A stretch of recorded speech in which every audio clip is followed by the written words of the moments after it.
Hey kid, don't ever let them get inside your head. They'll tell you what to do in life instead of everything you know that you could get. Don't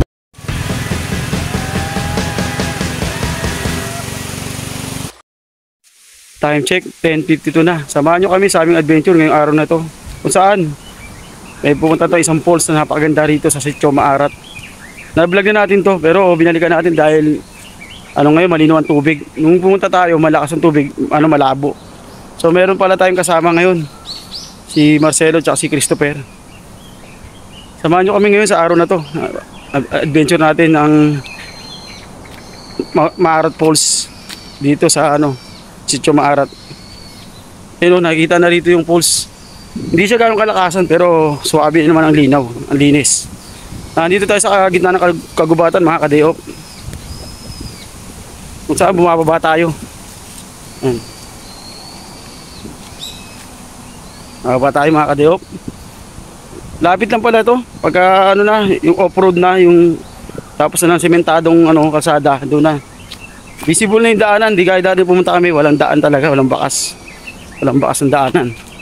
So ito na yung ilog. Bali marami tong falls na to, hanggang to dun sa dulo sa Maarat Falls 4. Nandito tayo sa dulo sa sa falls. Dulas. Oh, yan dyan siguro may hagdanan eh.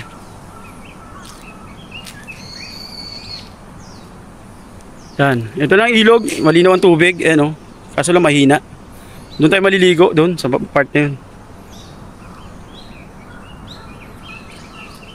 Okay, samahan nyo kami sa aming adventure. Let's go! Isang pinagpalang araw at magandang umaga sa atin mga kadeop. Time check, 10:54 na ng umaga. So narito na tayo sa falls. Ito, mahina lang yung niya ngayon, Agos. Maarat Falls na to. Pero dati nung pumunta tayo, napakalakas talaga yan. Tumatalon pa tayo doon sa taas doon. So ngayon malinaw yung tubig. Talagang kitang kita mo yung ilalim. Tamang-tama lang ngayon tag-init, magtampisaw. Sa part na yun, sa binabagsakan ng catch basin, malalim yun. Nasa 6 to 7 feet yun. Kaya maliligo tayo dyan. Wala yung tubig natin, Brad. Wala. Ayan. Ito ang Maarat Falls kung saan makikita ito sa Sitio Maarat, San Mateo, Rizal. Nung pumunta tayo, napakalakas ng tubig talaga dyan. Ngayon, ayan na, mahina na. Maraming portion dyan. So mamaya lilinisan lang natin yan. Pwede na tayo maligo dyan. Okay, saan na gusto nyo ating panibagong adventure? Update dito sa Maarat Falls. Okay. Taga namang napakaganda kahit mahina yung tubig. Sarap maligo kasi mainit. Tapos yung sikat ng araw. Yan. Yan, tatalon tayo dyan mamaya. Yan, dyan tayo maliligo. Sarap. Dyan tayo naligo. Matalon tayo. Dito nga ako tumalon, dito, dyan, sukatin mo. Time check, alas 12 na ng tanghali. So katatapos natin kumain mga kadeop. Narito tayo sa taas ng Maarat Falls kung saan sinusukat ni Christopher yung tubig kung gaano kalalim. Ayan. Sinusukat niya gaano kalalim. Ayan.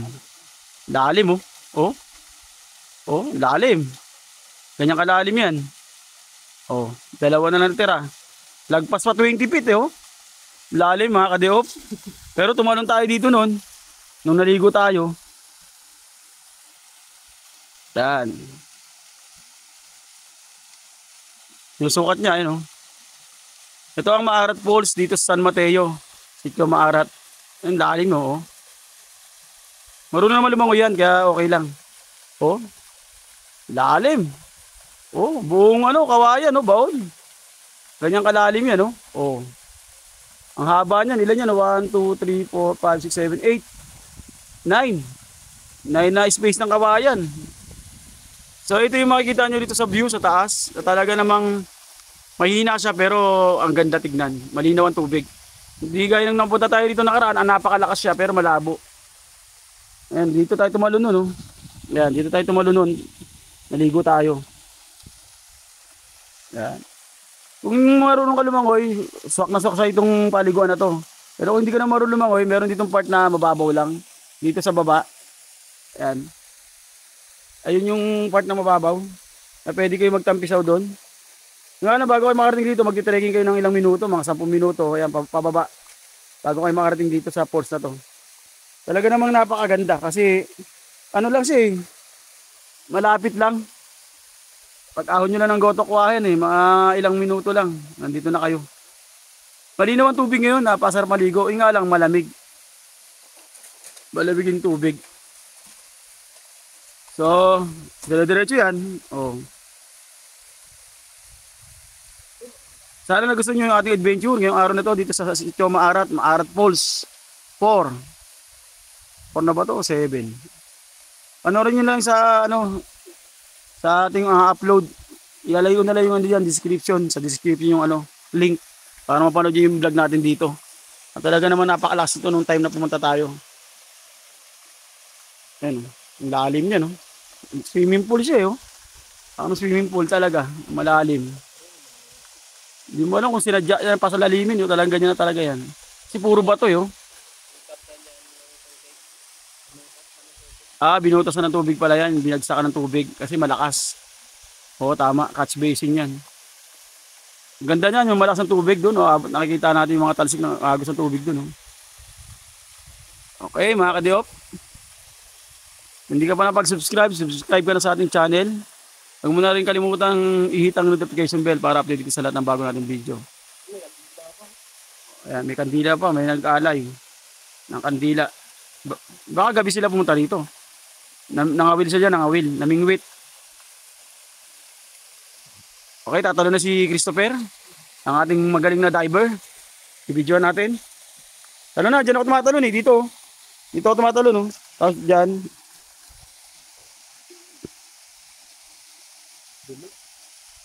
Pula lang yan, malamig.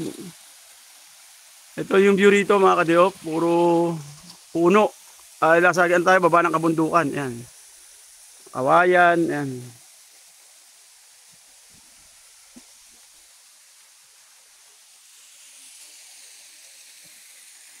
Nililinis na ni Christopher yung mga dahon. Kasi maliligo na raw siya.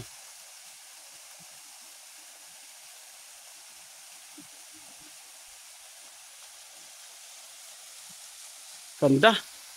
Nakakawala ng pagod pagkatapos mo umahon sa tukado sa Gotokwahan. Ito na makakita mo. Talagang worth it naman yung pagod mo.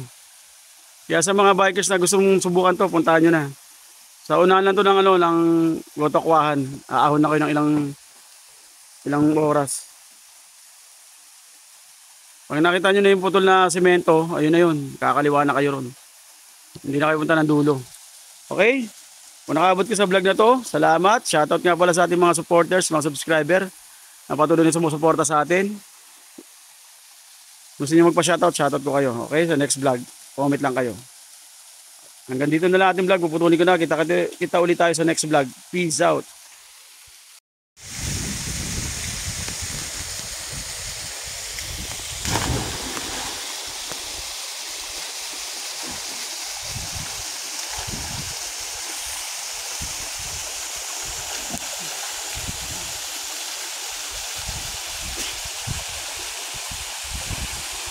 Yan mga kadiop, meron pala rito namatay nakarang linggo lang. Sabi nitong mga taga-lokal na to. So taon-taon daw nanguha tong falls na to. So nung nagkataon pumunta tayo siguro, malakas ang ulan nun. Kaya malakas yung agos. Sa awan ng Diyos, di naman tayo nabati rito dahil ang dami natin dinadaanan mula ron sa dulo hanggang dito. Kaya pala may mga kandila rito. Ayan, mga kandila. Taon-taon daw may nanguha tong falls na to. So ibig sabihin makasaysayan to. Kaya pag maliligo kayo dito, magtabi-tabi kayo. Kaya kayo, ingat-ingat na lang. Kung hindi kayo marunong lumangoy, huwag na kayong maliligo dyan kasi napakalalim talaga yan. 20 feet kasi yan mga kadiop, kaya ganyan. Ayan, magaling yun. Magaling taga rito yan. Kaya, ayan. Halim, tagal din sumisid, oh. Tagal sumisid sa ilalim. Kaya hindi mo na natin sa kasama ko, driver yun, eh. Magaling sa lumangoy yun, eh. Ayan. Galing, oh. Nandiyo siya. Malayo. Ayan mga kadiop. Kung hindi kayo marunong lumangoy, wag na kayo sumubok tumalon dyan. Okay? Kasi talagang may kalalagyan kayo. Lalo siguro kung maganda yung agos nito, umulan, ang ganda niyan. Swimming pool yan, oh. Okay, mga ka-diop, salamat sa panonood. Hanggang sunod na vlog. Thank you. Uwi na tayo. Dito natin tatapusin yung vlog natin. Grabe ang ahon. Akyat. Ito yung kasama natin. Yan, si Marcelo at si Christopher. Dito natin iwan yung bike natin. Tinago natin dun. Yan. Hindi natain. Okay. Salamat sa manonood. Hanggang dito na lang. Hanggang sa sunod na vlog. Peace out.